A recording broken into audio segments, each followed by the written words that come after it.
All right, welcome back to the Magnetism podcast, guys and girls. This is episode 8. I'm your host, Tuan, the founder of GlowOps Media, and this is the space where the creator economy, where culture and the psychology of influence all connect and collide together. So, each and every week, I'm going to be riffing off of some of the unseen signals that show up and shape how people show up, from fitness, the culture, fashion, to brand building, because how a brand, how a movement shows up and what makes them magnetic isn't just in the tactics or the strategies or the playbooks. It's in the stories, in the myth, it's in the energy and the presence that they carry with them in every single given moment in time, okay? All right, so I'll open up with a quick little anecdote over the weekend after our Saturday morning run with myself and my boys Jake and Taryn. But this is where this concept really clicked for me, which I'm going to get into in this podcast. All right, so there we were, three of us. We were on Henley Beach, right? It was 30 degrees, actually, so it was a good thing we got the run out of the way early. It was already quite hot, quite humid, right? We ran at a steady, slow pace, a bit of ocean air. There wasn't really a hard, fast distance or a speed we were going for. We just went for a nice, easy 10, 12-kilometer run. This is where it clicked for me, that movement, and this is where culture and a tribe and a movement that what you want to build, it's forged in motion. It's not forged in the incubation tank, sitting in one place in a boardroom, whatever it might be, right? It's forged when you're in motion, right? So there we were just sweat stained after the 10, 12-kilometer run. We were just catching our breath, right? And we were just bouncing off of ideas and just ideating through that we were just ideating concepts and insights which just wouldn't leave us alone. You ever get that feeling, right? When you put yourself in a space, right, in an environment with like-minded people, right, in the same wavelength. This is when the vibrational frequency match and align, that all the ideas just come together and just things just naturally happen.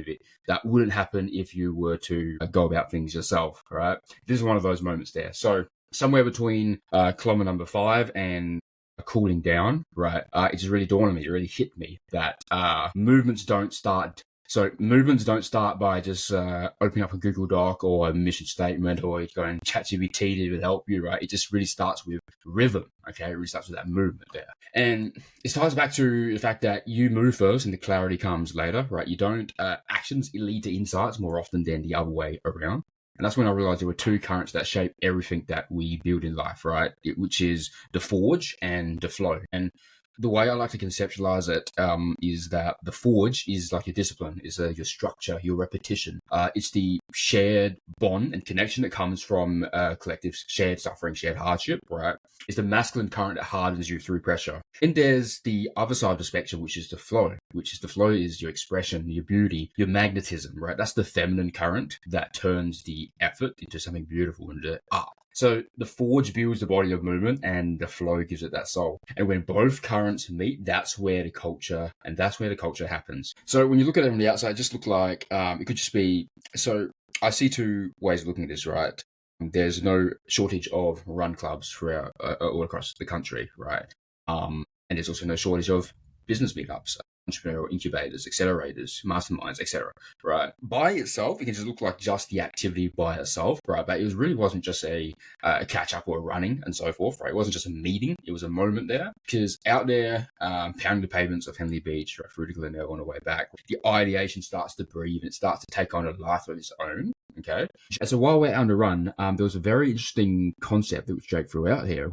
So centers along the lines of a discipline-censored marketplace, right? And this is the space where knowledge creators and business owners, entrepreneurs share their blueprints, right? Share their roadmaps, but only a select few earn the right to be inside of that discipline, right? So the discipline and the forge and the embodiment of the forge itself becomes the filter, right? The signal in which to filter it out through. And that's what it sort of means by discipline-censored marketplace. So therefore it doesn't stay or becomes like a free-for-all, right? It's a forge. And so after the run, what we talked about in our group chats was basically ideating the concept, right? We started building on top of the ideation, a couple of frameworks. And as we were going about the run and as we were just connecting and ideating even after the fact, right? We sort of just started to realize that this is exactly what we've been creating without even realizing it, right? We've sort of eventuated it as a result of just moving forward and being in motion, right? What I really love about the medium of running versus something that we incubated on is that there are a lot of entrepreneurial hybrid athlete clubs and communities, right? The challenge then becomes something that people can get behind, right? So for instance, there'll be some where there'll be a diversity of different sports, but not everybody plays the same. Not everyone plays the sport that they play, right?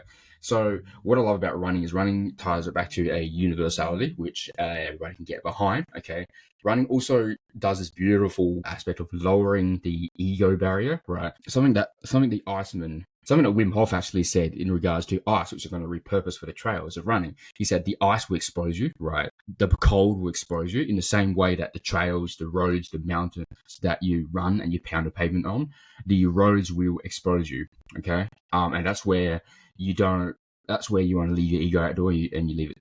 You want to check it, okay? So running has that beautiful universality for everybody where after a certain threshold on a long run, the ego barrier gets lowered, and it gets lowered just enough for the ego, right, to lower so that the ideas can start flowing cleanly. Okay? So the ideas start coming to the surface there, the clean, pure signals. And so what started as a little bit of a habit, right, has started to become the seeds and the foundation for essentially a forge, a founder's forge. It's something which is going to start locally and something which can be incubated to, I think that's a movement, which doesn't have the boundaries. Right? This is where founders, visionaries, just ambitious, passionate individuals, right, movement makers from different worlds and different walks can sharpen each other, right, through the rhythm, through repetition, and through these real and these just genuine, authentic conversations, right? So then you just think that you're just going for a run, but somewhere along kilometer 5, that's where the philosophy starts to form there. And so I want to go a little bit deeper into this concept of the forge and the flow for a second, right? And I want to start off with the forge, okay? So the forge is the masculine current, right? It is that container, it is that structure, right? It can hold heat, it can hold pressure, right? It can withstand, and it embodies discipline to turn chaos into signal, right? And so through the act of rituals, right, for instance, shared sweat, for instance, shared suffering, shared voluntary suffering, right, collectively as a group, in this case here, right, it kills all of the performative, all of the posturing, all of the ego that often keeps us from connecting, firstly, reconnecting to self, but also just reconnecting to everyone around us, right? And this is why founders, entrepreneurs, visionaries here, we just really need these physical anchors and these physical rituals, right? So because they remind us that self-trust first and foremost, but also just trust in its universality, it's earned through rhythm and not just words, right? The forge is not just the forge isn't just a gated community, right? If that's the best way to put it, right? It's a filter. It's a filter energetically, spiritually, emotionally, mentally.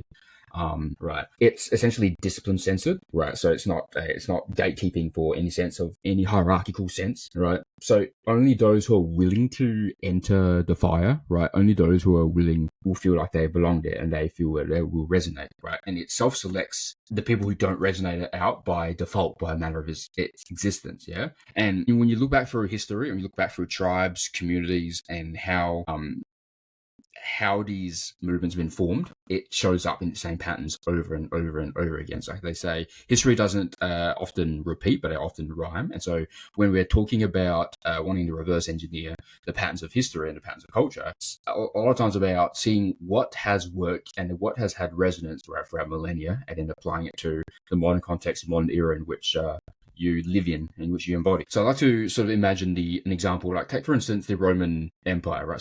Such a nerdy example just popped into a bit of my head, but you can imagine the thousands of men who were just marching in uniform in synchronicity, just matching the perfect rhythm, pounding the dirt, right, with their shields into position, right, in war. That's what discipline looked like, right? It was that coordination there. So when I think of forge, right, the forge back then was literally heat, right? It was iron sharpens iron, and it's just that repetition, right, of the same synchronized movements towards a singular outcome until the movement becomes instinctual, right? Instinctual to the individual, instinctual to the tribe and to the collective consciousness, right, on the same side in the same movement. So they didn't like sit down and try to force alignment or create alignment through strategies or tactics or whatever, right? It was literally alignment in motion, right? They were moving. Right, they were moving in sync, and as a result of being in that synchronicity, that alignment through momentum appeared. I kind of see it like muscles, right? That founders and entrepreneurs can build today, right? Which is that rhythm under pressure, and just not really needing that applause, if that makes sense. I even look at, say, another example in history, and I do love my history, but centuries later, hundreds of years later, the forge can look like something not quite as loud or abrasive or as ruthless as the Roman Empire, but it can also be something as gentle, as quiet, right? But also just as equally as loud for our silence, right? An example that comes to mind would be a Paris atelier, right? So you can imagine something like a seamstress, right? She might spend 5 or 6 hours over a single stitch, right? And notice there that it's just about the movement there, right? It's the truth that she's chasing through that motion. It's not chasing likes or validations like in the social media age, right? It's basically mining truth through the fabrics, right? When you look at, say, every culture house, right? It has its own forge, right? So you can think of it like a hidden room where repetition, right? Where the refinement comes from the repetition of the movements, right? This is where that patience, that discipline, that embodiment becomes the silent embodiment of that status within that environment and within that existence. Yeah. So inside the walls of that culture, right? The taste is forged in the same way that iron once was, right? It's done slowly, methodically, deliberately, disciplined, and with consequence, right? And with that feedback loop in place. So what you're doing is you're mastering the constraint before you express the art, and that ties back to the forge before the flow, right? And that's why a lot of the great fashion houses existed, and they've lasted decades, right? Because they value the craft over just the minutia of the micro, right, rather than staying focused on the craft, staying focused on the art, because that's the signal that stands out amongst the chaos and amongst the noise, right? And that same energy runs through my bloodline, right? Through my uncle in Paris, who I'm going to need to share his story actually over the next coming podcast. I think that would give a lot of clarity in terms of my own origin story to share, right? But essentially, it's just a discipline before the beauty, right? And that's where GlowOps actually inherits that structure, right? That structure before anything else, essentially, right? So one more example I want to tie back to forge and what that looks like in motion, right? Would be, let's go back to the modern age, right? So fast forward to 2012. Let's look at a garage in the UK, a dark, dim lit garage. You got your teenagers, they're lifting weights, they're on their cracked iPhones. It was just completely bootstrapped, completely raw. There wasn't any particular strategy around influencer strategy. There wasn't even a market for influencers, and influencer marketing didn't even exist back then, right, for it to be the thing. It was just that pure, raw, embodied expression and discipline on camera, right? Just sharing with the world there, right? The world called it content, but really the ones involved, right, in those days, they just called it training, right? This was just early Instagram era, right?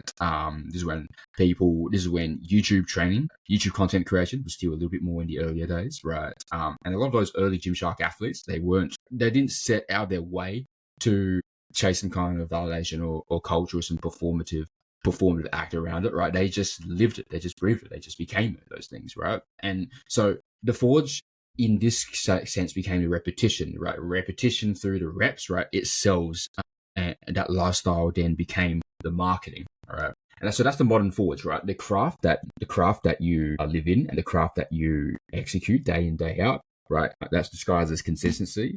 That in itself, right, becomes the forge, right? So you can see, doesn't matter the settings might change, right? The time frame, the history might change from the Roman Empire, from the ateliers in Paris to athletes, right? The settings change, but look, the patterns doesn't, right? It's the pressure, right? It's discipline, it's the repetition, and it's the craft, okay? So the forge is where founders, right, and movement makers and individuals, that's where they build the frame that's sturdy enough, right? Enough for something to last, right? For culture to hang on, okay? But then here's the thing as well: a forge alone is just heat, right? It just burns, right? It's just fire without art, yeah. And that's where the flow enters, yeah. Just like if you only had the masculine structure in place, right? If you were just in the go do, right, you will be dysregulated. So without the art, all that pressure just hardens you, right? It just hardens into ego, right? If left unchecked in upon itself, right? Which is an interesting part there. That's why every needs its countercurrent, right? It needs that yin, that yang, that balance, right? It needs that flow, right? So the flow is the feminine current, right? That's beauty. That's things like magnetism. That's the storytelling. That's the myth, right? The muse. It's the energy that turns the order into something beautiful, right? Into allure, into mystery, right? Into softness, right?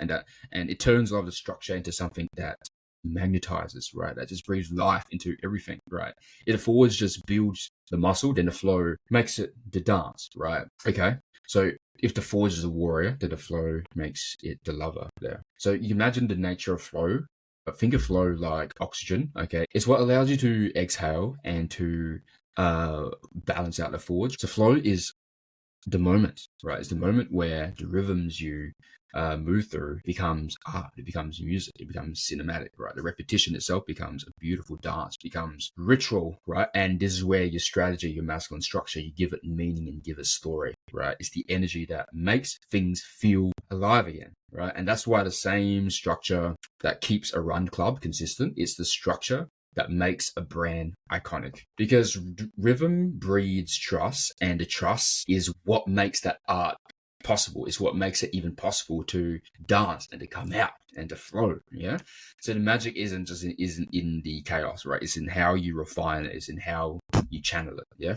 So ultimately, flow is feminine intelligence in motion, right? That's sort of like how I like to think about it, conceptualize it, look at it. Where the masculine structure, where the masculine builds, the feminine beautifies. Where the masculine directs is where the feminine amplifies it, right? She doesn't break the structure. She feels it, gives it life, stretches it, gives it warmth. If you look at any great movement out there, right? You take Apple, even even early Gymshark. At some point, they transition from a grind phase, right, in the early days, to one of grace, of one of movement, of one of flow, right? They go from ultimately a paradigm. They ultimately go from look how hard we work, right, to look how effortless this feels, look how effortless it is, yeah? So that's the flow, and that's the invisible aesthetic intelligence that makes all the effort, right, all the effort look like art, look like beauty. Right. This is what I like. This is what GlowOps and the GlowOps universe and GlowOps media exists to embody. Right. So I like to structure and see the vessel and the ecosystem as a living experiment. Okay. It's not just a media house, not just a creative partnerships. It's not just newsletters and a media brand and a directory there. Ultimately, it's a think tank, it's a lab where the discipline gets to meet the desire, and where the masculine structure, masculine precision gets to meet the feminine magnetism and the feminine beauty, right? So every campaign, every creator that we work with, right, say, ultimately, you zoom back into macro, it's a study in polarity, how systems can create freedom, how structure can protect beauty, and how repetition can evolve into rhythm. The masculine discipline and the builder's backbone, right, is the forge, and the feminine expression, the cultural gravity, it's the flow, right? It's essentially the energy that GlowOps essentially looks to capture and to alchemize, right? And so what we do is we stand in the middle, which is the conduit, which is the bridge, right? And it's to be the director of polarity, because that's what the culture really is, right? It's the conversation, it's the dance between the two. The masculine energy builds the vessel, and the feminine energy fills it. And together they create movement. The discipline refines itself into art, into desire. The repetition turns into rhythm, and the frameworks turn themselves into culture. And so the forge, zooming back out, the forge builds the movement, and the flow gives it the soul. And when both can move in the rhythm, that's when the culture really starts to breathe. It becomes a living, breathing, movement there, right? Maybe the real job then, if I'm zooming back out and thinking about it out loud here, is that the real job isn't to quote unquote build a brand, right? It's to create, it's to be able to build and to create the conditions where the forge and the flow can meet. Right? So where the structure protects it allows the space for expression to coexist, and the expression gives the structure meaning, right, through everything that we do, right? So if this episode sparks something in you, share it with someone who moves like this, who's already in rhythm. And if you're listening to this on Spotify or on Apple, then hit follow so you don't miss next week's drop. We drop a new episode every single Monday, because culture doesn't just start with content, it starts with motion. I hope you guys have an amazing rest of the week, and I will talk to you later. Take care.